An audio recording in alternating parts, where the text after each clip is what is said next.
today with kain si Lexing apples.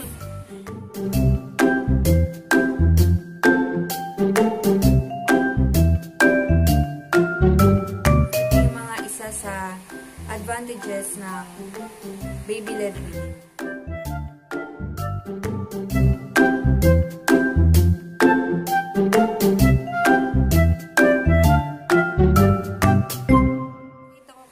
Baby-led weaning na to, nag-pop dun sa, syempre sa Facebook. Tapos nakita ko, na-curious ako, ano ba yung baby-led weaning? So, yung difference niya, yung traditional weaning, yun yung spoon feeding. Diba? Yun yung katulad nung ginagawa natin na traditional na nagmamash ng mga patatas, nahaluan ng breast milk para makain ni baby, susubo sa kanya. So, itong baby-led weaning, ito yung pag hayaan mo sila, hayaan mo yung baby mo na kumain mag-isa. Na syempre with syempre gabay pa rin ng parents o ng guidance ng nagbabantay na syempre hahatiin pa din yon yung fruits or vegetables o yung anong mga pagkain na healthy foods, hatiin na 2 fingers yung size niya.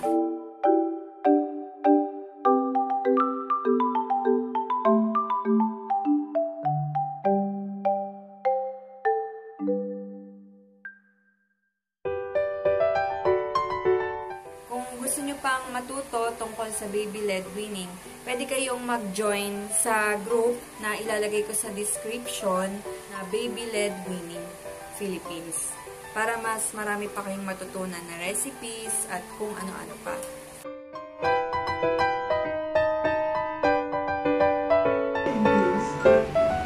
For today's meal po ni baby, kakain po siya ng banana.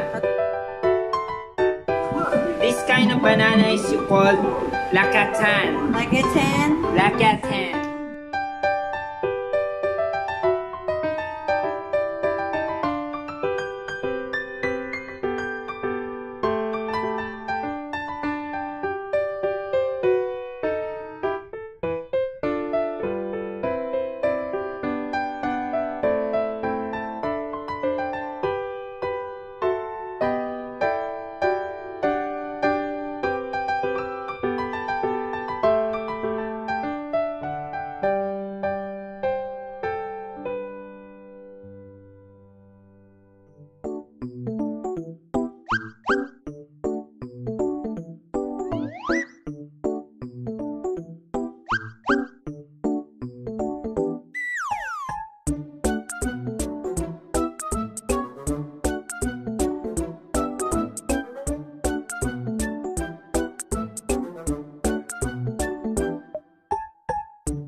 Eat your chicken.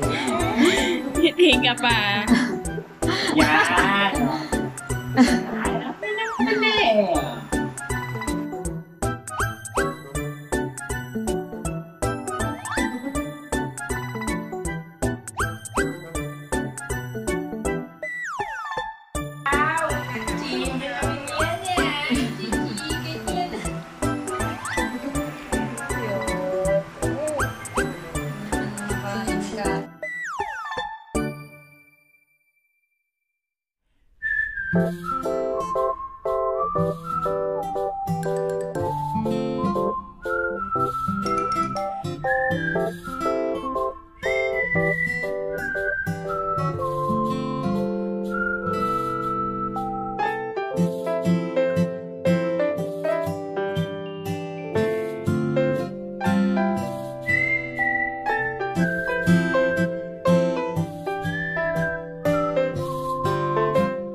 Oh, bawal pa yan. No, no.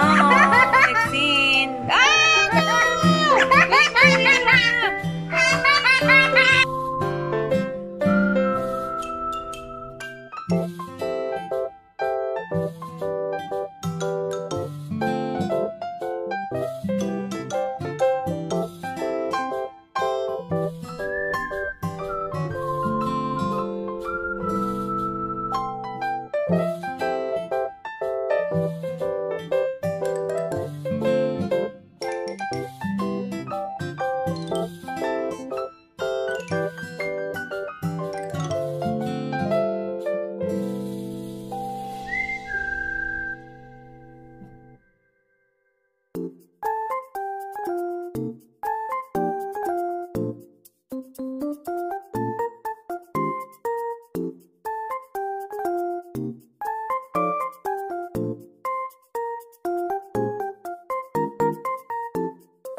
Ma-excited. Ang ganda eh. Wala.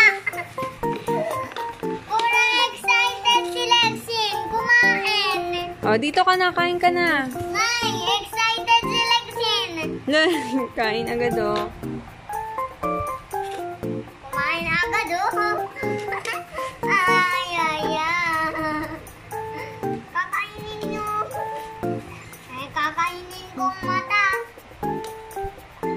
Oh, with kanin. Kakainin.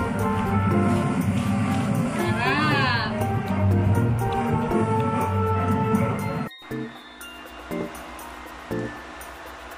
Dan.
Drink, drink, drink.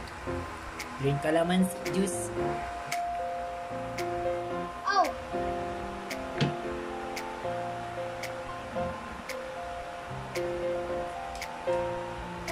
Ako kalamansi Ben. Ako kalamansi Ben. Masarap ako.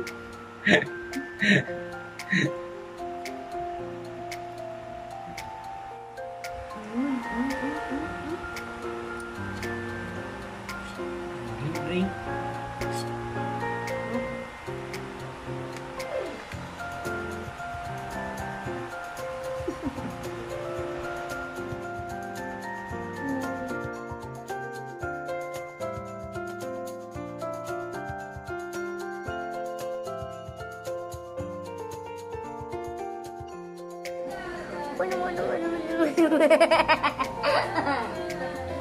Tuwa siya.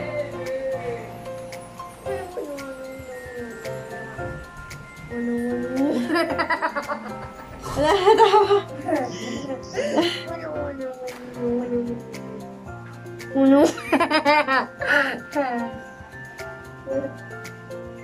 Kain ka na rin, Kuya Frank.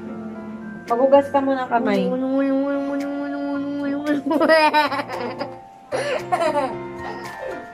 Lexing, okay lang oh. Maganda yan para